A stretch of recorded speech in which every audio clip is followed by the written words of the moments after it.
What's up guys, welcome back to another video. So we're doing something a bit different this week. There's been a lot that's gone on since I've been away from the game, and one of those is the new progression system that's not officially been announced yet, although people will be able to play the Season 4 preview at Dallas that's coming very soon.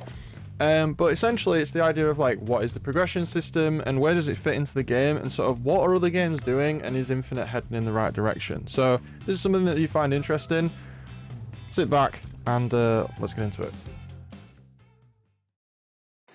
So, the progression system then. So I'll put on the screen the stuff that's been leaked for the progression system. So bear in mind, this is all leaks. So what that means is that it's not final, although the graphics look very final. They look very nice. So we've got this, we've got a few of the icons here. You've probably seen this on the thumbnails and stuff as you've gone around YouTube if you look at the creators. And then I've got another image here. And this one sort of has like all the ranks on it. And you can see there's some familiar ranks on there. They've got like the recruit and the sergeant and the general and that sort of stuff. And I just want to give my overall thoughts on this and if it's a good thing for the game or not. So first of all, just cut to the chase. Is it good? Yes. So any content for the game is good. Added in ranks gives longevity to the game. It means that people who aren't interested in ranked have something to do. Historically, I was always more of the case of I care what rank I am in ranked, but I had friends who really only cared about being like Inheritor in Halo Reach. So if you're not familiar with the Reach ranks, I'll put those on the screen. These were basically just fully into how many credits you earned, which were just earned through play. So there was no lock at all behind which rank you could be. It was purely how much of the game have you played, and therefore you are this rank. And some people liked that. Some people liked the reaching for the Inheritor rank. They got mad with the 30k credit cap every week. I can remember that, playing Firefight. But it was the idea that like rank and career progression are two totally different things. And that worked really well for Halo Reach, even though the arena system in that game wasn't fantastic.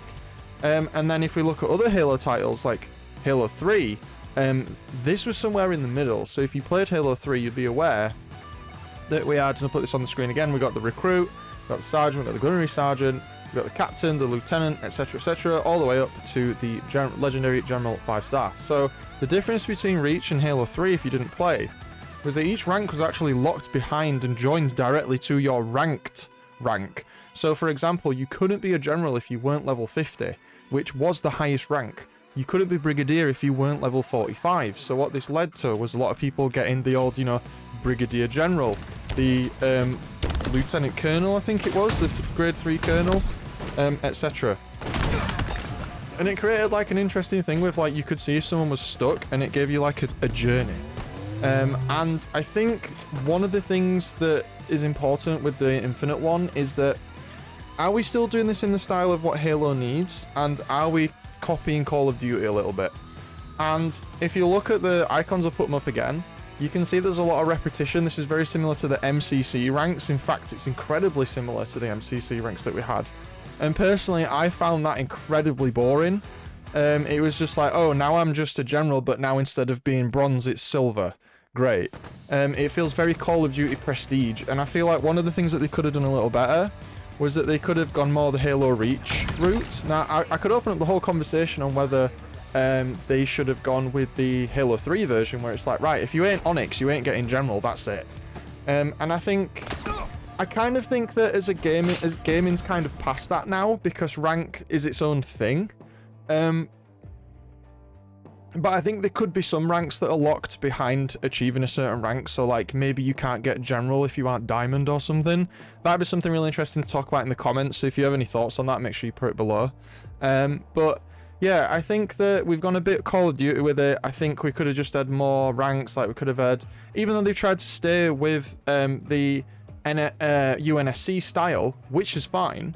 That's fine. Why do we need like 70 ranks? Why don't we just have like 30 and just make each rank twice as long?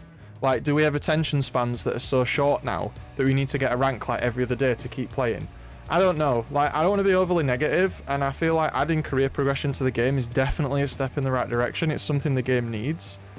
But I just feel like why have 70 low quality ranks when you could just have 30 high quality ones? Like, I just don't understand.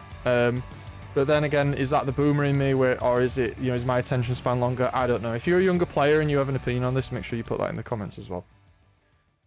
So, how does this compare to other esports titles in the landscape then? So, for this video in particular, what I'm going to compare us to and where this could go is we've got Rocket League, which is a very popular game. We've got League of Legends, which I'm sure you've all heard of.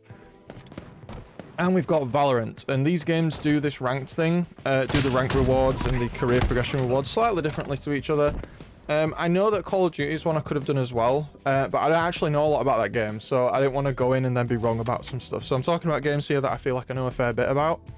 And so if we look at these games, if we look at Valorant, for example, Valorant is very bare bones with its career progression and its ranked rewards, and it literally just gives you like a buddy, a charm buddy, at the end of the episode, which is like the equivalent of their seasons.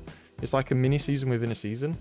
And you just get that and you put it on your gun. And then people can pick up your gun and be like, oh, wow, this guy's immortal, which is like the equivalent of Onyx, basically. And then on the flip side of that, you've got games like Rocket League, where like you get a different cosmetic reward every single season for your character based on your progression. Now, they have their own battle passes and stuff, but if put on the screen, we've got some topper rewards for the car that they put out, and you can see it's changing color based on the rank. And then a few seasons ago, one of the real favorites that a lot of people had was the goal explosions. So when you score a goal in Rocket League, it does like a huge explosion. It's kind of like a kill effect, if you will, for Halo. And they look great. Like, you can see that, you know, every time you score a goal, it's like you can tell people like, look, here's what rank I am. And let's be real here. The reason people play ranked is because they can say they're better than other people. And what other way is there to say you're better than someone is by having an item that shows that off that they don't. So I know we talked about career progression here at the start, but I feel like one of the things that Infinite really needs to tap into once career progression is put in is like, right, how do we link this with ranked? And they could put some more currencies in that are free, not paid, to do with things like, I don't know, they could have every time you prestige, you get a token. Those tokens can be used to buy ranked rewards, and the reward that you can buy is based on your current maximum rank this season. So, I don't know, you could buy like an Onyx skin for the Magnum, the Sidekick, or you could buy a diamond skin for the Bulldog, or something like that. Even just start off something simple with guns. Like, it doesn't even have to be armor pieces. It could literally just be coatings. Because at the minute, all we have are the nameplates, and I'll put the nameplates on the screen as we go for each season. And it's like great. Like I have the Onyx nameplate and gun buddy for every season. Like, even in season 1, you got the recon helmet for being Onyx, which was cool. Because like you can't get that now. So it's like, if I have the recon helmet on my guns, I don't. But if I did, then people would pick that gun up and be like, wow, this guy was Onyx in season 1. And regardless of the story of how hard Onyx was in season 1, that's not the point here. It's just the idea that it's like, oh, this guy was Onyx, and it's like, why can't we have a kill effect? You know, if you get Onyx in season 4, then you get a kill effect. If you get and remember, this is not just for Onyx either. Like, have it for every rank. Like, it doesn't, like, it should just be the fact that you do ranked and you get the different effects. I'm not trying to gatekeep here and say that Onyx should be the only thing that gets items for having a rank, because, you know, Onyx is what, like 5% of the population? Like, what about the other 95%? So that's not what I'm saying at all. And then we even tie in League of Legends here. League of Legends is sort of somewhere in the middle, and they do rank to gate their rewards. So League of Legends have what's called the Victorious skin line. And over the years, every season they add another one to it. So this is only per season, and you can't, once it's gone, that's it, you can't get it. Oh, well, they talked about changing that, but it's not a League of Legends channel, so we're not going to it. But we've got here, you got Victoria Civer, Graves, Java, and these are all characters in the game. And you can't get these skins unless you're gold, which in Halo Infinite terms, that the gold's like the average rank in League, I think, now. Well, silver, top silver, so that it'd be like if you were diamond or above, essentially, then you could get like a unique coating for something.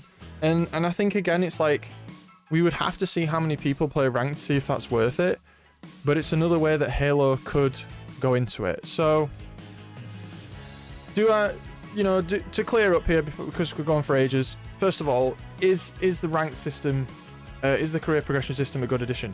Yes. Does it fully flesh out what Halo needs for progression to be meaningful? No. You need to put ranked in there as well, because ranked is very limited and just like, oh, you played like 400 games? Well, here's a nameplate. Enjoy yourself with that. It's sort of like, oh, is that it? Also, the career progression itself needs items as well. We need to have items that aren't just in the shop, and the career progression and ranked progression need to back that up, because at the moment we literally have nothing. Like, we have very, very little that you can get without just battle passing it. And that's an issue. Because you could say, well, it's a free-to-play game, but yeah, so is Rocket League. And so is League of Legends. And so is Valorant. And yet all these games have ways to get things that you don't have to pay for. But Halo is very limited in how it does that. I think the UI also needs some work, because at the moment you can't even tell what rank other players are unless you go on like Tracker Network or something. That needs changing, so hopefully there's been some UI changes to reflect this as well. And thirdly, after career progression is done, how does ranked progression fit in? I think there needs to be a bigger discussion around ranked rewards, but I think kill effects, coatings, armor pieces, mythic armor effects, like stuff like that, need to be thought about for ranked rewards, and not just for Onyx, for all ranks, even bronze. Yeah, all ranks should have one. And it won't be that hard because it's just a color palette change, right? Without going off too long, this is my thoughts on the career progression. I tried to put as much as I could, make the conversation a little different to the creators. I'd really like to know what you think. I really want to know what viewers think, and if they agree or disagree with me. You know, am I completely backing up the wrong tree? I've got the complete wrong idea of what rank rewards should be, or what career rewards should be. But other than that, should I throw my hat into the ring? More coaching content soon. We'll be going back into it. We've got the build up to season 4, more details coming hopefully, and some more changes to the game. Heavily requested a starboard video, so we'll be doing that soon. But in the meantime, it's been Vanadam, guys. Thanks for watching, and I'll see you in the next one. See you later.